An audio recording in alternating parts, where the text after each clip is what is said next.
Mari kita berdoa. Bapa dalam surga, kembali kami mengucap syukur dan terima kasih Tuhan atas segala kebaikan kemurahan Tuhan yang memberkati hidup kami setiap hari sampai saat ini. Bapa dalam surga, kami mau mendengar firman-Mu. Berfirmanlah Engkau, kami telah siap mendengar. Dalam nama Tuhan Yesus, kami telah berdoa. Amin. Saudara yang dikasihi Tuhan Yesus, nats renungan diambil dari 2 Timotius pasal 3 ayat 10 sampai dengan 17. Demikian firman Tuhan. Iman bertumbuh dalam penganiayaan dan dalam pembacaan kitab suci. Ayat 10. Tetapi engkau telah mengikuti ajaranku, cara hidupku, pendirianku, imanku, kesabaranku, kasihku, dan ketekunanku. Ayat 11. Engkau telah ikut menderita penganiayaan dan sengsara, seperti yang telah kuderita di Antiokhia dan di Ikonium dan di Listra. Semua penganiayaan itu kuderita dan Tuhan telah melepaskan aku daripadanya. Ayat 12. Memang setiap orang yang mau hidup beribadah di dalam Kristus Yesus akan menderita aniaya. Ayat 13. Sedangkan orang jahat dan penipu akan bertambah jahat. Mereka menyesatkan dan disesatkan.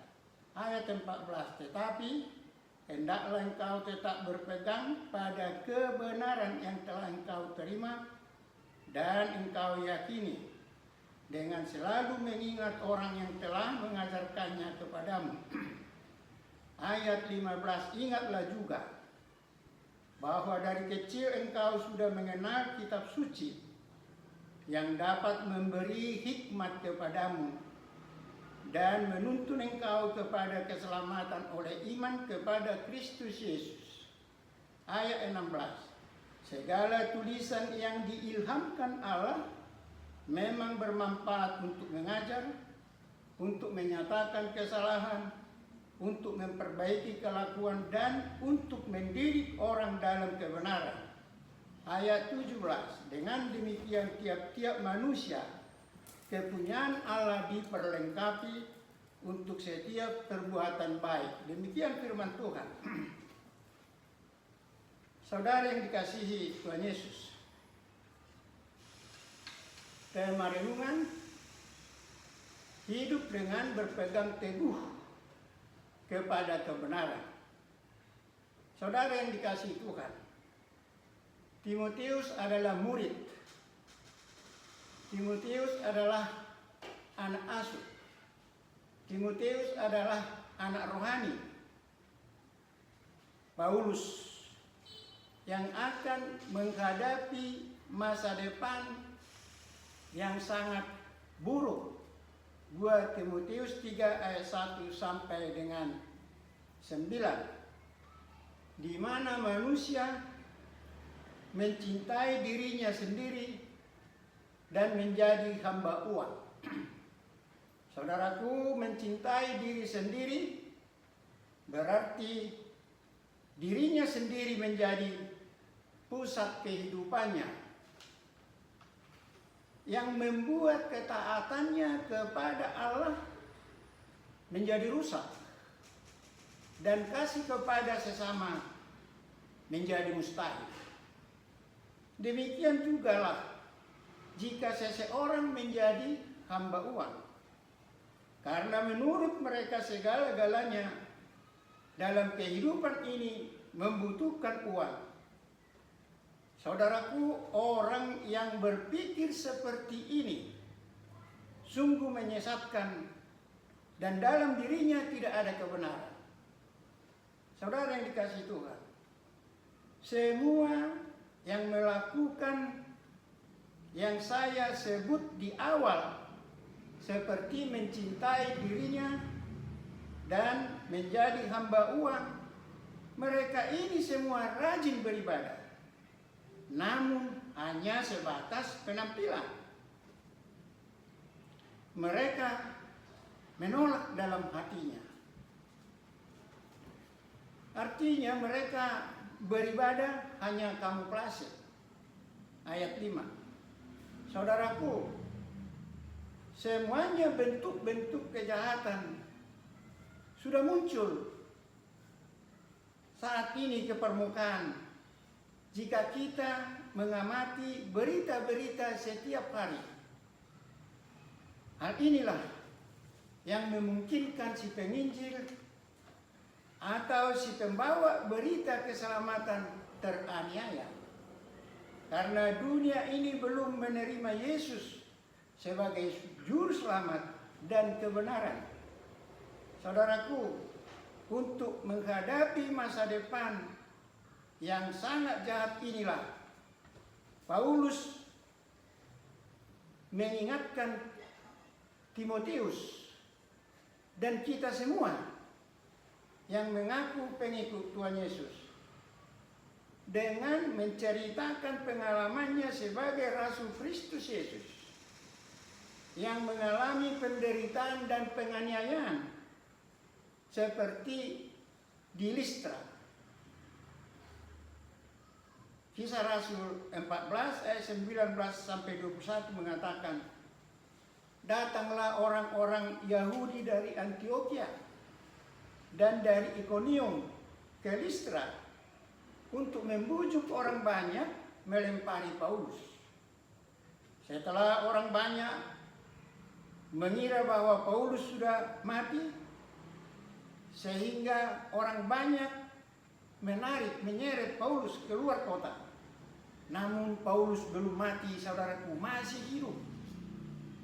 Saudaraku, terhadap semua penderitaan dan penganiayaan yang dialami Paulus ini, dia mengatakan, dia mengaku bahwa Tuhanlah yang melepaskannya.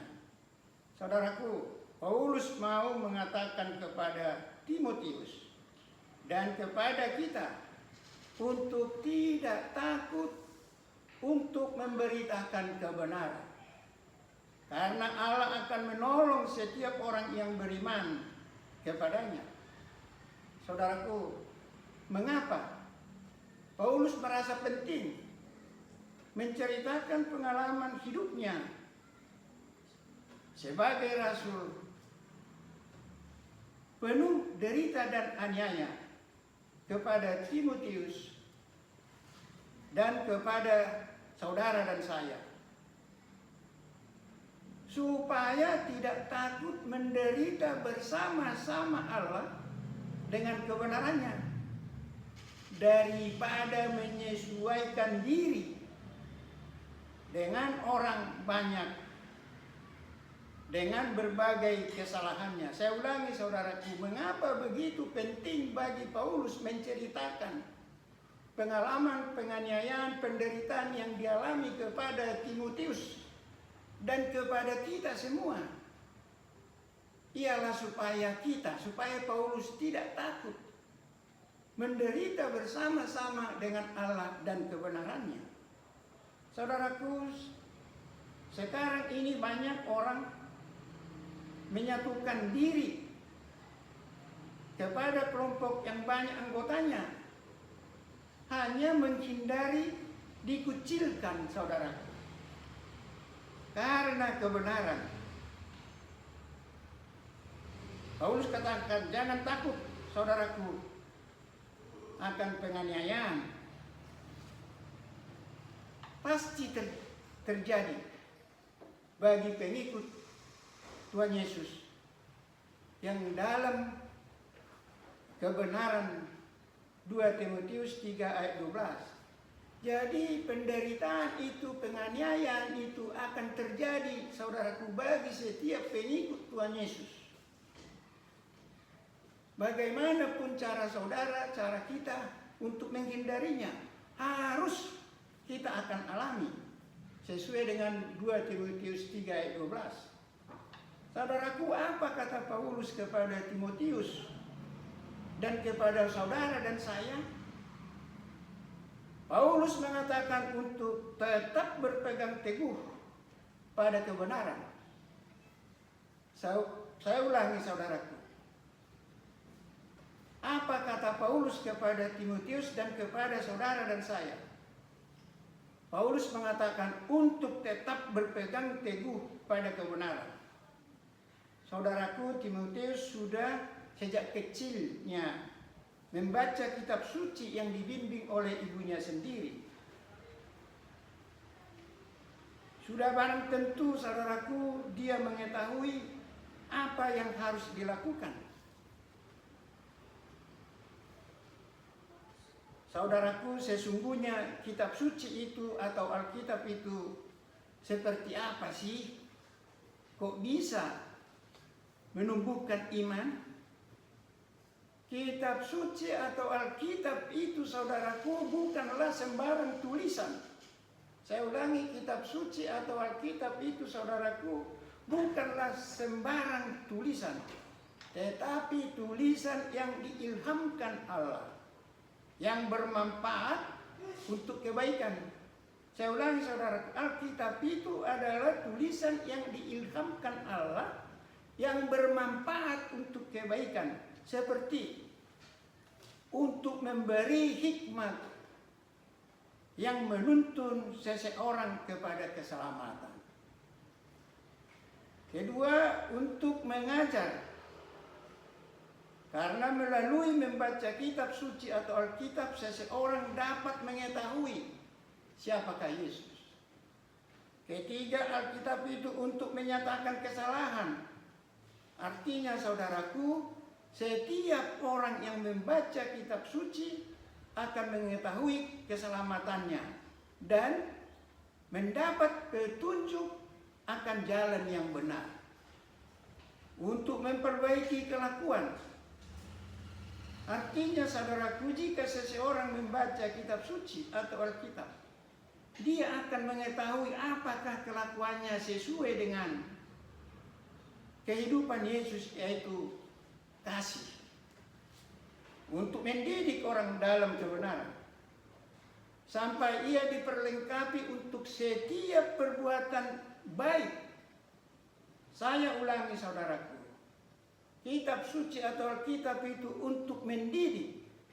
Mendidik apa? Mendidik orang dalam kebenaran, sampai ia diperlengkapi, sampai ia lengkap untuk melakukan setiap perbuatan yang baik bagi Allah dan bagi sesamanya. Saudara yang dikasihi Tuhan,